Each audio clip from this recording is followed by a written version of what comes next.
90% des personnes qui achètent des actions ne réfléchissent pas correctement à leur sujet. Ils pensent à quelque chose qu'ils espèrent, qui va augmenter la semaine prochaine. Et s'il baisse, ils se sentent mal. Dans cette vidéo, vous découvrirez les secrets de Warren Buffett pour le marché boursier qui l'ont rendu l'un des hommes les plus riches du monde. Il vous révélera également pourquoi il investit presque exclusivement dans des actions américaines et ce qui rend l'économie américaine si spéciale. À la fin de la vidéo, Buffett donne en bonus son conseil personnel d'investissement pour tous les investisseurs particuliers. Amusez-vous! Quand j'avais 11 ans, j'ai acheté des actions pour la première fois. J'avais une idée complètement fausse. À cette époque, je m'intéressais aux actions et je pensais que les actions étaient des choses qui montent et qui descendent. Alors, je les ai analysées dans des graphiques. J'ai lu des livres sur l'analyse technique des graphiques. J'ai lu Edwards et McGee. Je pense que c'était le classique à l'époque. Des centaines et des centaines de pages, et j'ai relu cela encore et encore. J'ai tout lu. Pendant les 8 premières années, je pensais que le plus important était de prédire l'évolution d'une action et de prévoir le marché boursier. Puis j'ai lu Ben Graham quand j'avais 19 ou 20 ans, et j'ai réalisé que j'avais tout faux, bien que ce ne soit pas mauvais d'avoir eu ce background et tout cela. Après, j'ai changé d'avis. Et quand j'ai lu le livre L'investisseur intelligent, je n'ai plus jamais acheté une action depuis. J'ai acheté des entreprises qui se trouvaient être cotées en bourse. Mais je suis devenu propriétaire d'entreprise. Et cela m'était égal si une action montait ou descendait le lendemain, la semaine suivante, le mois suivant ou l'année suivante. Je ne savais pas ce que le marché boursier allait faire, mais je comprenais quelque chose des entreprises. Je suis un gars vif d'esprit, passionné par ce que je fais. J'ai consacré toute ma vie à cela. Et je me suis entouré de personnes qui ont su faire ressortir le meilleur de moi-même. Et il n'est pas nécessaire d'être un génie pour faire ce que je fais. C'est ce qu'il y a de bien dans tout cela. Si j'avais choisi la physique ou de nombreux autres sujets, je ne me serais pas démarqué. Mais je suis dans un jeu pour lequel on a probablement besoin d'un QI de 120, mais avec 170, on n'est pas meilleur qu'avec 120. Cela peut être pire. Probablement, c'est pire d'avoir un QI trop élevé. On n'a pas vraiment besoin d'un QI élevé. Mais alors, que faut-il, me demandent les gens. Ils ont besoin de la bonne attitude.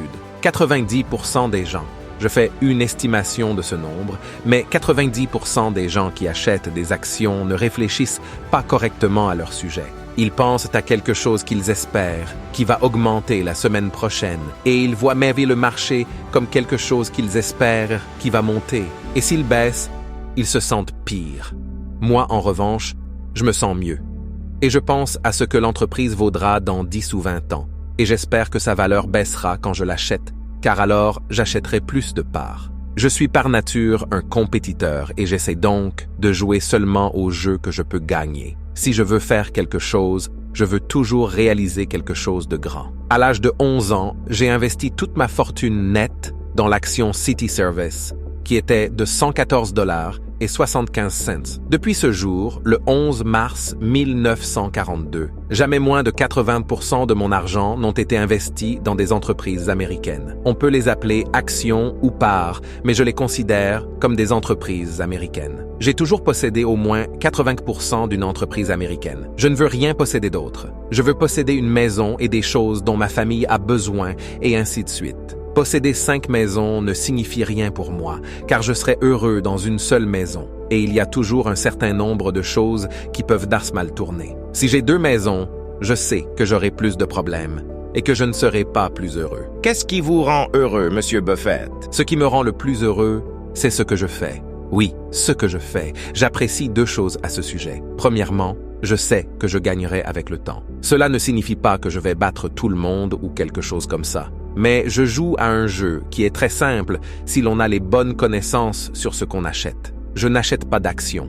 J'achète des parts dans des entreprises majoritairement américaines. Et je suis heureux de le faire. Je suis plus heureux lorsque les actions baissent, car je peux en acheter plus avec la même somme d'argent. En tant qu'agriculteur, je serais heureux si les prix des terres agricoles baissent, afin que je puisse acheter plus de terres. Cela a tout simplement du sens. La deuxième chose que j'aime vraiment, c'est que j'aime quand les gens me font confiance. Je préférerais faire ce que je fais avec des partenaires plutôt que de le faire seul dans mon coin, même si cela pourrait signifier gagner plus d'argent. Supposons qu'il n'y ait pas de marché boursier. Supposons que je doive acheter des entreprises en privé, comme on achète une ferme en privé, comme on achète un magasin en privé.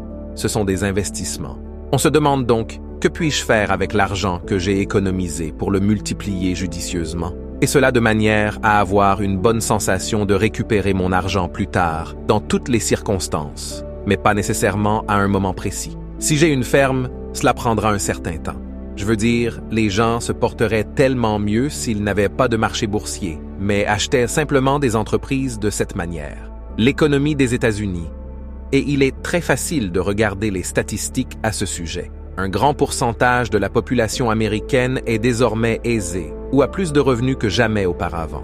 Cela ne signifie pas que tout le monde est riche, mais cela signifie que les gens ont plus d'argent par rapport à d'autres périodes. Aujourd'hui, nous vivons dans un environnement où les 2% les plus pauvres des revenus aux États-Unis, les 5% les plus pauvres et bien sûr les 1% les plus riches vivent mieux que John D. Rockefeller lorsqu'il était l'homme le plus riche du monde et que j'avais 6 ans. Aujourd'hui, il y a de meilleures médecines, de meilleures éducations, de meilleurs divertissements, de meilleures possibilités de transport. On peut tout faire mieux qu'il ne le pouvait. C'est incroyable que cela ait été le cas de mon vivant. Par exemple, si on voulait regarder un match de football américain à l'époque, Rockefeller devait encore s'y rendre. Et je peux m'asseoir là, devant ce grand écran, et il me montre les rediffusions pour m'expliquer exactement ce qui s'est passé, etc. Peut-être que tout le monde n'a pas un écran aussi grand que le mien, mais presque tout le monde a un écran, un iPhone, un ordinateur ou l'accès à un tel, et ils ont accès.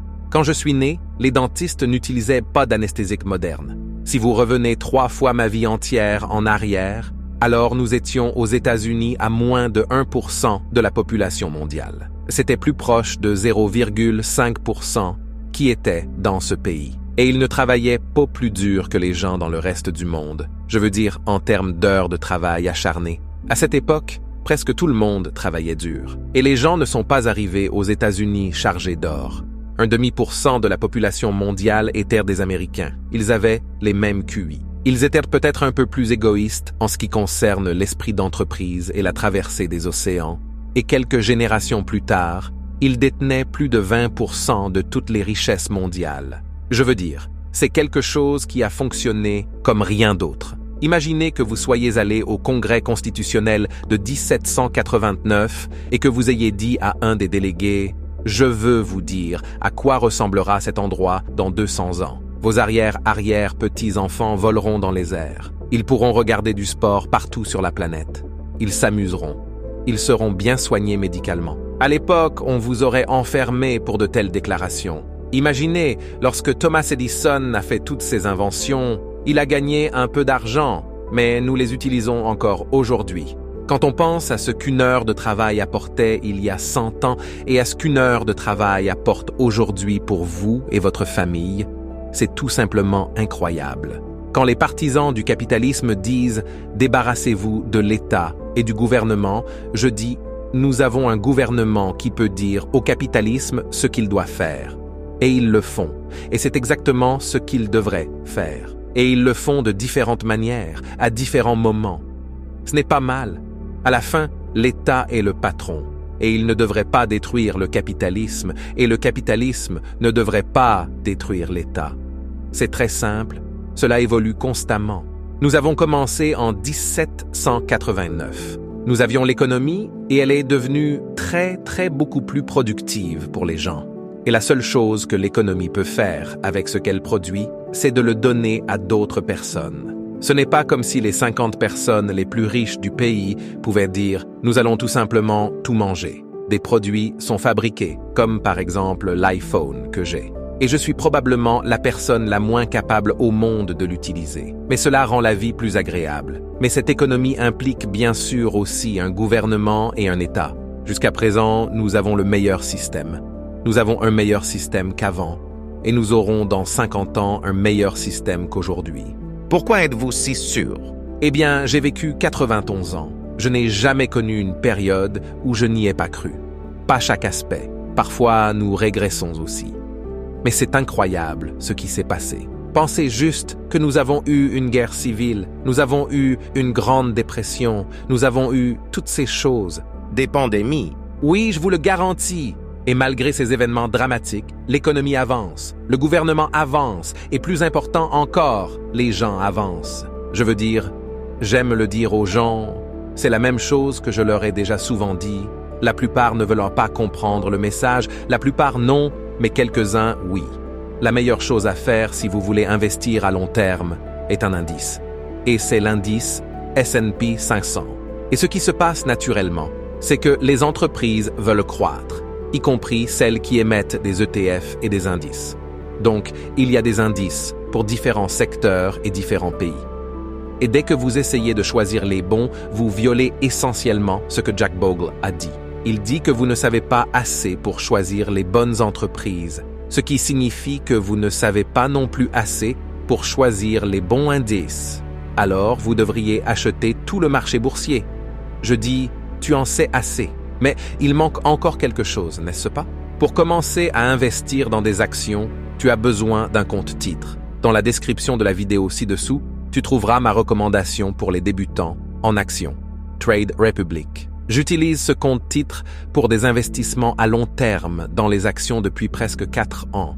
Et en tant qu'investisseur de longue date et fan de Warren Buffett, je ne peux que recommander ce compte titre à tout le monde. En haut à gauche, tu trouveras également une vidéo qui pourrait t'intéresser.